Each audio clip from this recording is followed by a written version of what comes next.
Welcome back to another episode of the Get Back Coach, presented by Apollo Media. Another week in the books, a stellar weekend in college football, and now to week 11. Jay, we say it every week. It just absolutely flies by. And Jay, tell them who we are brought to by. Yeah, I just a heads up for everyone listening. I have been a little bit under the weather, which is why we did not last night. So I'm relying on Jake to carry me a little bit here. That's what teammates are for. And speaking of teammates, we're super thrilled to have Battle Bets on board the Get Back Coach for this fall. If you're wondering what Battle Bets is, it is a fantasy gambling app specifically for college football, which means it takes no money of your own to play, 100% free. Just let them know we sent you by going to the ambassador section when you sign up and selecting us as your referrer. We'll have links posted on socials. Get in there, play Battle Bets. It's a great way to prove your knowledge about college football. Exactly. Why risk real money when you can risk fake money and still have a shot at some dinero? Jay, we have to start with Hugh Freeze out at Auburn. He was 15-19 at Auburn. Couldn't happen to a better guy. I made the joke that he should have had to have played Diego Pavia at least one more time. Yes. Given what Diego Pavia did to him first at Liberty and then at Auburn, while at New Mexico State and Vanderbilt. But yeah, I mean, this one was coming, and then you lose to Kentucky 10-3, and you're supposed to be an offensive guy, and your offense just has done absolutely nothing this year. And I mean, it was coming. Just adding to what should be a crazy coaching carousel this offseason. Mm-hmm. Yeah, Auburn is going to be another top job, not like LSU, but definitely towards the top there. Did you see who the interim is? I did. DJ Durkin returning. I mean, I think that's a name I haven't heard in a long time. Well, unfortunately, I did, because he was the defensive coordinator at A&M under Jimbo Fisher once Mike Elko left. Right. I have feelings. I'm not going to get into it too much. Don't have to. I did find this. This actually comes from Big Ten Beyond, which is a Penn State account. They ran his farewell tweet through AI, like an AI thing, and it's like 99% written by AI. So take that for what it's worth. But Hugh Freeze is out. Who's going to be the next coach of Auburn? Who knows? Who's going to be the next coach of any of these other schools? No one knows. So, yeah, it's a coin flip. It's a mute point right now. Yeah, it's going to be a crazy offseason. But getting into the football that was actually played on the field, kicking it off with UTSA and Tulane. UTSA put a hurting on Tulane. I believe, and don't get me, like, I could be wrong here, but I think Jeff Traylor has been undefeated at home in American Conference games, or he has just a really good home record. And they go out and they just put it on Tulane. And it was wild to see. Traylor was pretty animated afterwards. I think there were some things said between the programs. So I know that the Roadrunners were really happy to get this win. Yeah, absolutely. And Jay, I believe, and I'm looking it up right now, I believe all four of their losses are on the road this year. At Texas State, at Temple, at North Texas, and A&M. There it is. So yeah, all of their games were on, all their losses have been on the road. You look at Temple. Temple is an improved team, so it's like, yeah, they stuck up on you there. You know, Texas State loss is the one that really hurts. And that's a weird one, because Texas State looked like they were going to be pretty solid this year. Yeah. Their loss to Arizona State wasn't terrible, but they've just really fallen off in Sun Belt play. Yeah, Tulane, 4 turnovers. Can't win with that. Owen McCown of UTSA, 31 of 33, Jay, 370 yards, 4 touchdowns. Just an absolutely awesome day for the Roadrunners and their offense. But I do have something here because I keep seeing this. UTSA became a football program in 2011. And I just want to let everyone know that because, Jay, there are people. I know fan is short for fanatic, but there are people in San Antonio who are voicing their displeasures of Jeff Traylor. And listen, I know Jeff Traylor, very animated guy, getting a little abrasive. I think he is a little frustrated with some people in the media and the fan base. But I just want to say something here really quick. Jeff Traylor is responsible for UTSA's 2 bowl wins. He's responsible for the only 2 double-digit wins in UTSA history. Jeff Traylor is the reason you bumped up in competition to the American Conference. And yeah, you're hitting a little bit of adversity. Why? Because the teams in the American are pretty good. They're better than where you were. So, which was Conference USA, correct? Yes. Correct. Yeah, they were in Conference USA. So now you go from probably no offense to our CUSA people, the worst conference in FBS. Now you're bumping up to the best group of 5 and you're hitting some adversity and you're not bad. You're 4-4 and people want to, talk about possibly, moving on from Jeff Traylor or possibly moving on from coaches on staff. I think it is absolutely ridiculous. He's 50-24. And if it wasn't for Jeff Traylor, UTSA would be middling in Conference USA. So pump the brakes, people. The man deserves a little bit of time here to fix this. Yeah, and I wouldn't be surprised if even with the struggles this year that he's still a candidate for some of these jobs out there. Absolutely. I think there are a few jobs already. We just talked about Auburn. I think that is a place where I think they might look to Jeff Traylor, among other places as well. And you know what? If I'm Jeff Traylor, I think I'd go. Because if you have another down year, then I don't strike while the iron is hot. And right now there are already people kind of humming and hawing at your resume or what things have been going on so far this year. So yeah, if I'm Jeff Traylor, I first flight out. If it's a good job, I'm taking it. Yeah. Moving on to Saturday's games, we had Texas and Vanderbilt in Austin. I made the joke that I was going to start calling this one the Bachelorette Party Brawl. Just for all of the bachelorette parties that take place in both Austin and Nashville. Yes. Did you tweet that out? That should have been. I think I did. I'm sorry I missed it. That's perfect. But this was all Texas for most of the game. Yeah. This was one of Arch's best games so far this season.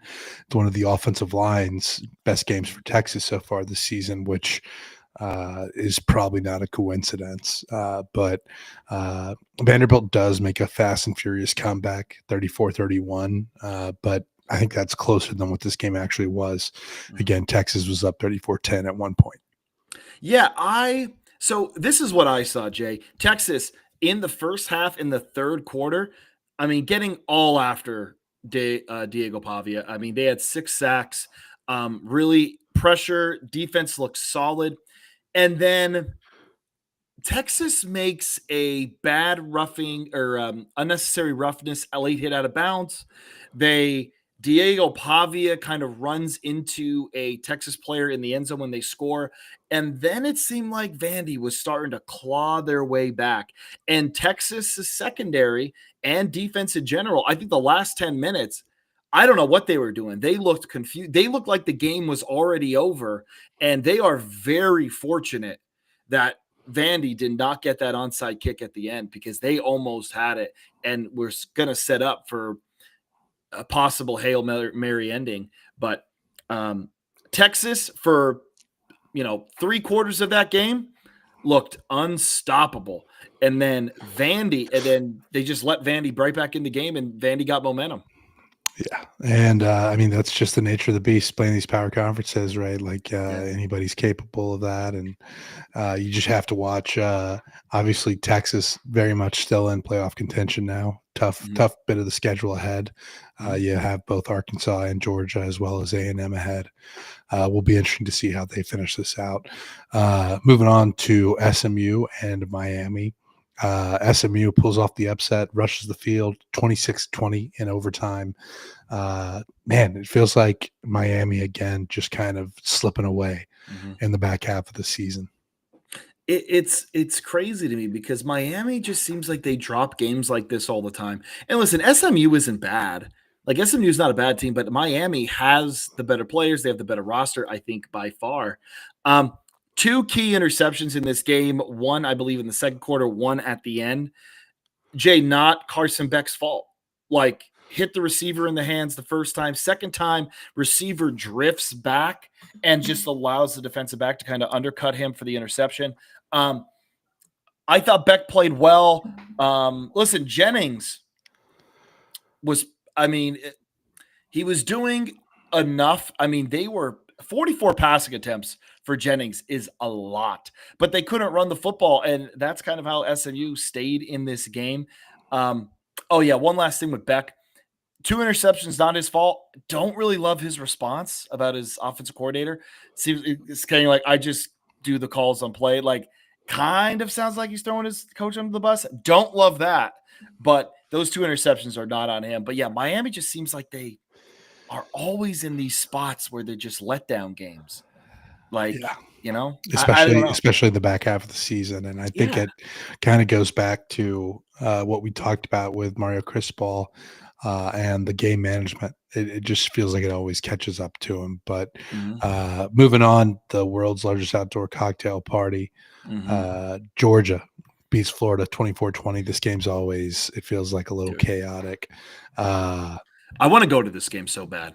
yeah, I'm sad that they're moving away from Jacksonville for a Oh, temporary time after this right. year, but they'll be back. Mhm. A lot of big plays in this one, a lot of swings and momentum. It felt like I thought DJ Lagway, had his moments. There were some times where he struggled throwing the ball, but used his legs a little bit more than I think we've seen. And then Gunnar Stockton, I think, is a really impressive player. The way Mhm. Georgia was able to finish off the game, running the ball was impressive. That's how you win games at the Mhm. end to really put teams away. And Georgia still has that in their pocket. Yeah. DJ Lagway, again, showed his moments. I thought he used his legs a lot better. He's just not running around. It's like calculated runs, like, hey, the lane's open. I'm not just running just to run. Um, Lagway underthrows that ball at the end. And I did see another angle that I guess the broadcast didn't pick up. It looked incomplete to me. Yeah. It looked incomplete. Like on the broadcast, I'm like, ooh, I don't know. But there was another angle that they showed, and I don't know if the referee got to see that, but it looked like it was not a catch. Georgia doesn't play their best game. They had some miscommunications on offense, but I mean, Florida, they're I don't know, they're fighting. Yeah. Like you have to give them credit. They're fighting still. And still a lot of talent on that roster. I know, and I'm excited to see who's going to step in there. Like I think whoever steps in there is gonna not saying it's set, but I think Florida's in a better position than people give them credit for. But yeah, always an entertaining game at the world's largest outdoor cocktail party. Yeah, and like you said, there's definitely it's not a complete set, but there are some pieces there for Mhm. Florida to build off of. Moving on, sticking with the SEC, Oklahoma beats Tennessee and Neyland Mhm. 33-27. The defensive struggles for Tennessee continue. John Mateer had a better game, probably the best game we've seen him since he's come back from injury. And I think Oklahoma's just better defensively, right? Like you knew they were going to get some stops, and you just can't trust the Tennessee defense at this point to get those stops. Yeah, I really liked how Oklahoma controlled the game on the ground. They had over 200 yards rushing as a team. John Mateer accounted for 80 yards himself. Mateer in the passing game, I don't think is still where the Sooners want him to be. Which with an injury to you're throwing hand. I mean, right. what are you going to do? But I think he looks better now than he did 2 weeks ago. Yeah. He's starting to get it back. But yeah, Oklahoma controlling the trenches. I know Tennessee. Jay, I don't know if you knew this. I defended Josh Heupel this morning. Yeah. Like that Tennessee's another one that's just like their fans like, I don't know. Like this seems like it's time to move on. And I think given like, everything that happened over the offseason, it's actually super impressive what Tennessee has done this year. I would in my take opinion. Jay. If I would love Josh Heupel at Penn State, give me him. I would love Josh Heupel at Penn State. But no, I listen. Oklahoma controlling the trenches. That's pretty much the name of the game. Tennessee couldn't get key stops. John Mateer's starting to look like himself. You know, another great game in the South. Oh, Jay, did you see there's a couple, an English rugby soccer couple that they're like going to all these games I in saw they America. went to Alabama game. Yeah, they may have went there. They went to Tennessee over the weekend, and they said they've never seen anything like it. They're like, this is. I mean, that video of the entrance looked incredible. Yo, that is one of the. Sorry, yes, the power tee at night with the light opening up. That specific one, not just the regular power tee. The specific one at night with the light, with the tee opening up, is one of the best entrances in college football. And it honestly, it's up there. I know it's recency bias, but it's up there for one of the best for me. I loved it. It's amazing. Yeah.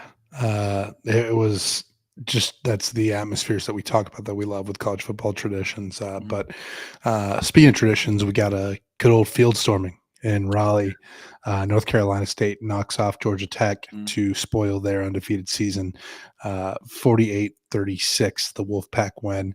I didn't get to watch a ton of this one, but I mean, yeah, it felt like this was coming at some point for Georgia Tech. I felt like, they've had gaps. They've been playing with fire. I was going to ask you first, like, did you see this coming? And I kind of as well. They've been playing with fire, Jay. They've been playing with fire. They've been close in a lot of games, and it finally bit them. I am so surprised in how NC State's offense was in this game. Jay, 583 yards of total offense. And Georgia Tech, we saw this a little bit. Georgia Tech played Wake Forest and gave up like 450 yards. But other than that, the Georgia Tech defense has looked pretty good. So I am a little surprised that they gave up that much just on the offense side of the ball, or on the defense side of the ball in general. But great field storming. Good for Dorian. Like Dave Dorian, like kind of cooling off some tensions there. Also, NC State white helmets with the wolf on it. One of the best helmets, some of the best helmets in college football. But really impressed with NC State's offense. Yeah, definitely. And it feels like it's been a while since we've said that about an NC State offense. So it was good to see them kind of hit their stride. Scores from other games Thursday night, Coastal doing some fun stuff for Halloween. They got off to a slow start, but then they ended up bouncing back and just throttling Marshall 44-27. Yeah. Like I thought I saw the opening. I'm like, ooh, Marshall like comes out. I think they were up by double digits early, maybe 2 touchdowns even. And then Coastal just comes roaring back in those glow in the dark. Halloween jerseys. Whatever they had there. But yeah, Friday night, Jay called it. Told you. Yeah. Come on. I got one. North Carolina beats Syracuse. Here's the deal with Syracuse, people. Fran Brown is setting up for the future. Yeah. These are freshmen and sophomores playing football, and yes, getting beat, but Fran Brown doesn't care because he believes that he is building something, and he is trying to get these young guys reps in real game situations. So, yeah, I'm not ready to throw in the towel yet on Fran Brown. I think I get his madness. Third season will be the tell. Mhm. Saturday games, Ohio State did end up beating your Nittany Lions 38-14. Yeah, this game is pretty much what we thought. I mean, maybe not for you. You pulled the money line out of the hat there It was to worth make the me. shot. I know. Hey, you would have won one. Listen, first quarter or first half, really close game. Penn State gets a timely fumble, punches it in 17-14. Jay, in the second half, we saw Ohio State starting to control the trenches, and then I think it was all over. And then on the flip side of that, you cannot cheat to Jeremiah Smith because Carnell Tate is going to burn you. And that's kind of what happened. Ohio State had a little bit more success on the offense side of the ball, and that's how we ended up with 38-14. I think Ryan Day called off the dogs with about 8 minutes to go in this fourth quarter. Yeah. So thank you, Mr. Day. Ole Miss. Ole Miss beats South Carolina. We again another game where this one seems right. The South Carolina offense just hasn't been able to get anything going. They did fire Shula, their offensive coordinator. Kind of felt like that one was coming. But yeah, Ole Miss is these are two programs on different trajectories right now. It just feels like South Carolina is really failing to live up to the expectations, whereas Ole Miss is exceeding what they've done. And obviously with Trinidad Chambliss, I mean, that is just a tough offense to contain. Yeah. Utah pummels Cincinnati in the Big 12 after dark 45-14. I kind of felt this was going to happen to Cincinnati eventually. Yeah, I mean, it just at some point, not quite like the Georgia Tech. Like I felt like they were controlling games a little bit better, but Utah, Rice Eccles at night is a tough place to play. Yeah. And I feel like they're, still trying to prove themselves after the disappointment of last year. Yeah, Utah starts shutting down Cincinnati, and then I think it was game over. Then you're talking field position, you're talking everything else that comes with that. Yeah. USC beats Nebraska 21-17, and on top of that, it looks like Dylan Raiola might be done for the year, which is awful for it's a bummer, and Nebraska was competitive in this one, but seeing Raiola go down really hurts the outlook for the rest of the season for the Huskers. Yeah, it really does, and I'm a little disappointed. I thought USC would beat them a little more with Raiola out when he did. Like I don't know, I just thought that USC was going to control that game a little bit better. Yeah. North Texas ends Navy's undefeated season 31-17. Awesome stuff out of North Texas this weekend. It was awesome to watch. And they did it running the ball, which is something that we haven't seen as much from this squad. And North Texas is very much still in play in the American, and for that reason, also very much still in play for the potential Group of 5 spot. Yeah. Army beats Air Force for a chance at the Commander-in-Chief trophy at the end of the year, 20-17. A little bit closer than I think some of us thought, but again, also airing the ball out a little more than I think we thought as well. A couple big plays there. I wonder if that's a function of these teams being a little more familiar with each other's offenses. So you have to throw in some different wrinkles.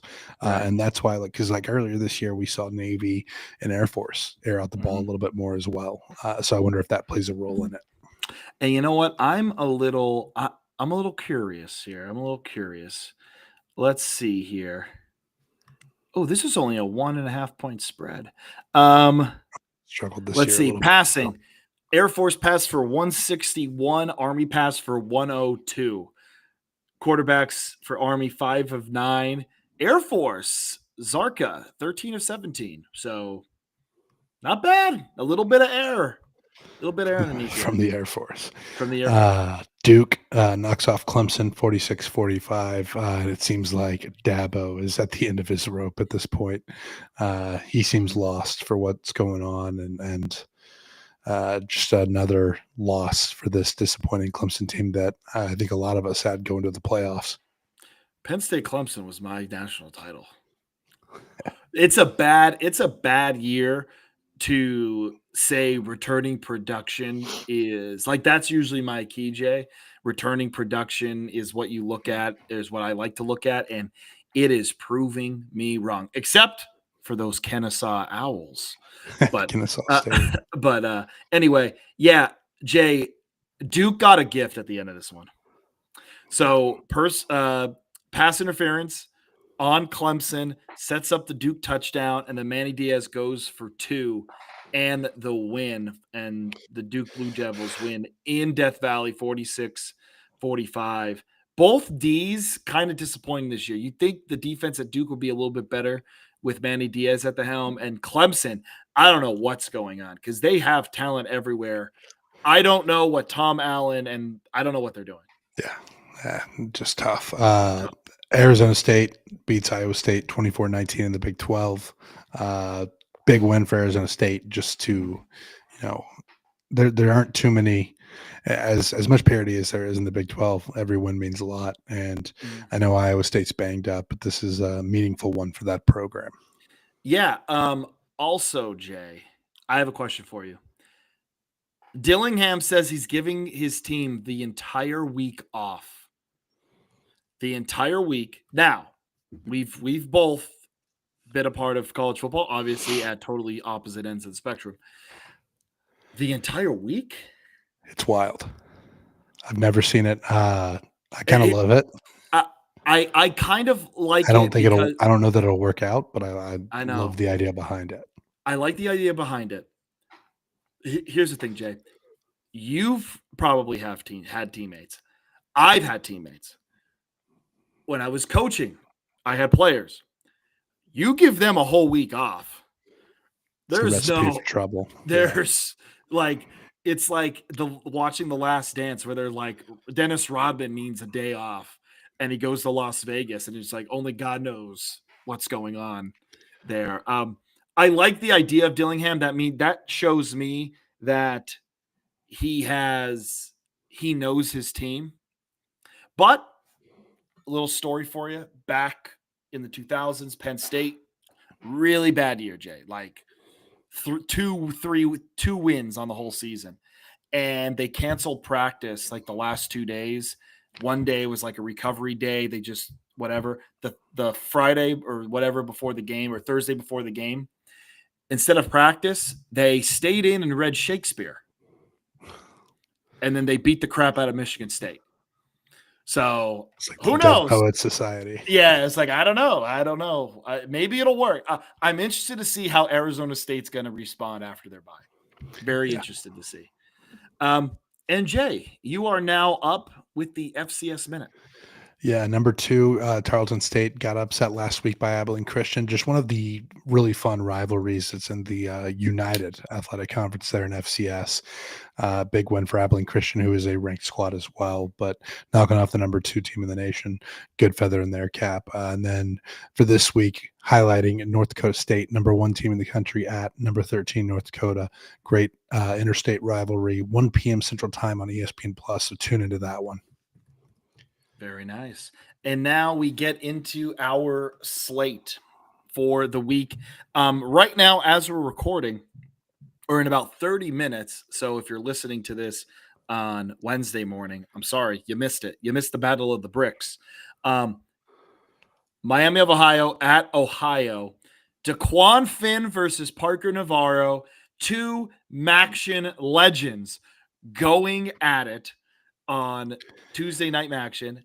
Absolutely incredible. Ohio, a 3.5-point favorite. Over under set at 49.5.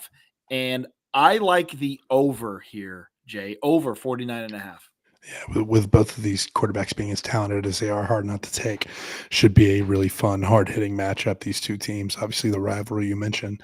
And then you also just look at the significance of this game for the rest of the year in the MAC. This is a very, very significant game, so tune in if you get a chance. We're going to skip ahead to Thursday.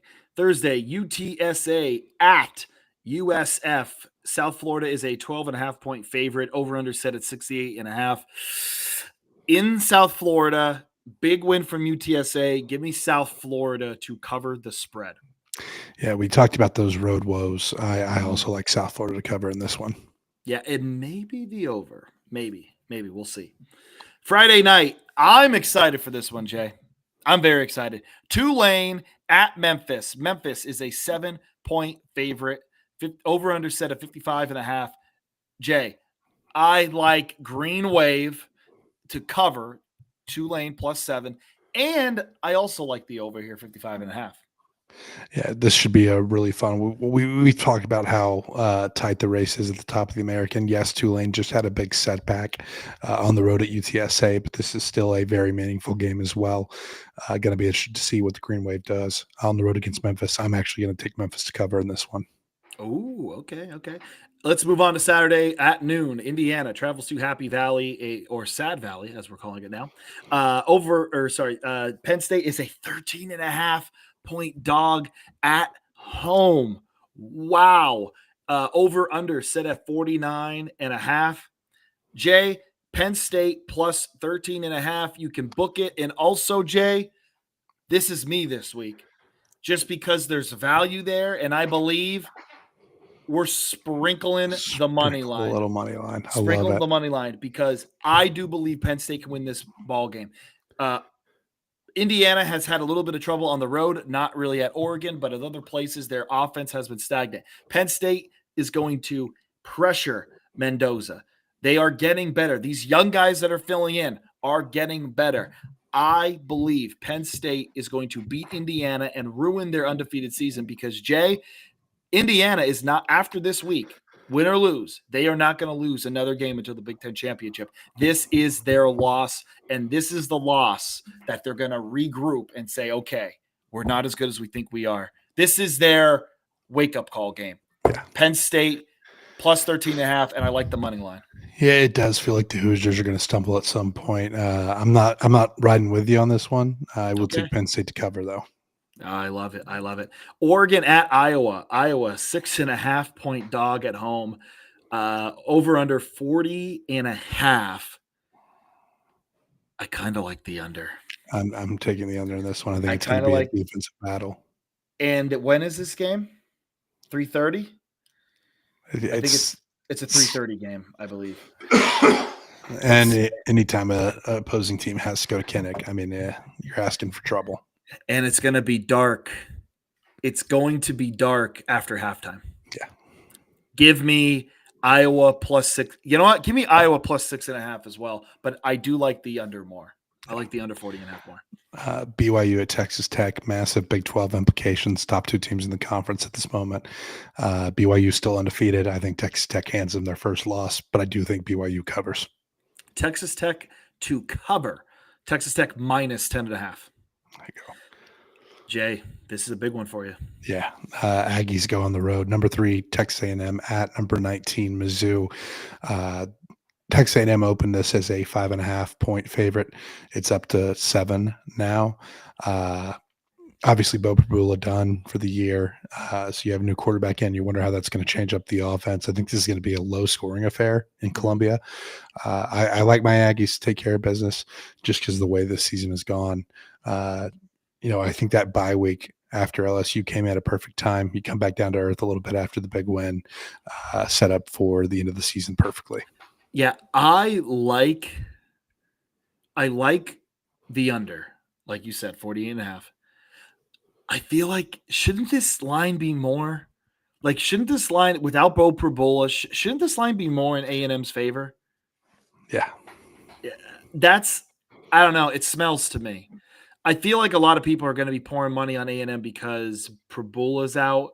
So just give me the under 48.5. Yeah. This smells, because I think A&M should 100% win this game. Yeah. I hope so. Florida State at Clemson. Clemson is a 2.5-point favorite at home. I don't know. This is a battle of two really disappointing teams. Pride is all that's left to play for at this point. Clemson minus 2.5 because I hate to say this, Jay. I think this is a culture game. I think this is a game, and I think Clemson has the better culture. Florida State on the road. I know Clemson fans are frustrated, but I I don't think things are, because of all the goodwill Dabo has done, I think there's still belief in him and them. So give me Clemson -2.5 at home. Iowa State at TCU. TCU is a 5.5-point favorite. I like the Horned Frogs in this one because Iowa State's just so banged up in the secondary, and Hoover and company on that offense for the Horned Frogs are going to be a problem to deal with. I have no idea. I have zero read on this. Iowa State is banged up. TCU, I don't know. Don't know. So if I would have to say anything, I would say TCU -5.5. Wake Forest at Virginia. Virginia is a 6.5-point favorite. Is there a prop bet for this going to overtime? Since that's what Virginia seems to do here this season. Yeah. This is going to be closer than it should be. I wouldn't be surprised if Wake Forest jumped up and pulled off the upset, but I'm just going to take Wake Forest to cover. Yeah, what is Wake Forest's record? It's I think they're 5-3. Are they 5-4? 5-3. Who would have thought? Yeah. So Wake Forest playing for bowl eligibility. I know. Give me Wake +6.5. There you go. Because I think a lot of people are going to jump on Virginia because they still have the Florida State win. So give me Wake Forest plus the 6.5. And then the last game to talk about, LSU at Alabama. Obviously, this doesn't have quite the spark, but I actually think LSU is going to play much better football, much higher. Like they're going to be playing with emotion now that Brian Kelly's gone. Yep. I like LSU to cover in this one.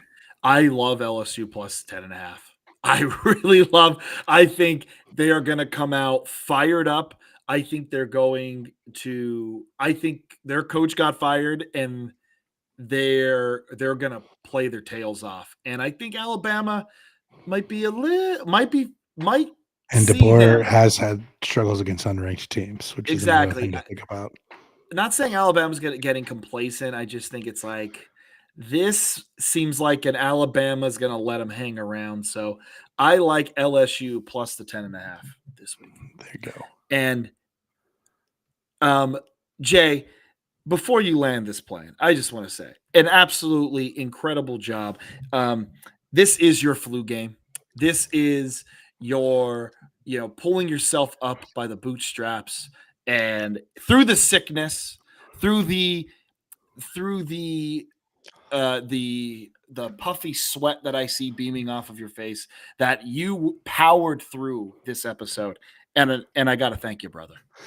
Yeah, listen, you gotta fight through adversity. That's what it's all about in this game. But no, I mean, we appreciate each and every one of you who takes time to listen to the Get Back Coach, do all the things that help us grow as a podcast, 5-star reviews, like, subscribe, share with a friend, all those things that help us grow. YouTube TV, ESPN, get your shit together, by the way. Yeah. Because I was very. I'm already out. I'm already out. I'm probably going to be out pretty soon. The only reason I'm not is because A&M was on a bye week. Okay. And God, dude, just let us watch our college football. Gosh dang it. It's our life. But we appreciate each and every one of you who listens. Closing in on the end of the season, we got the college football playoff ranking show. If you're listening tonight or if you're listening tomorrow, it happened tonight on Tuesday night. So enjoy the season while it lasts. We appreciate all the support. From all of us at the Get Back Coach, make sure you like, subscribe, make sure you tell a friend, and hit that 5-star review if you would be so kindly. From all of us at the Get Back Coach,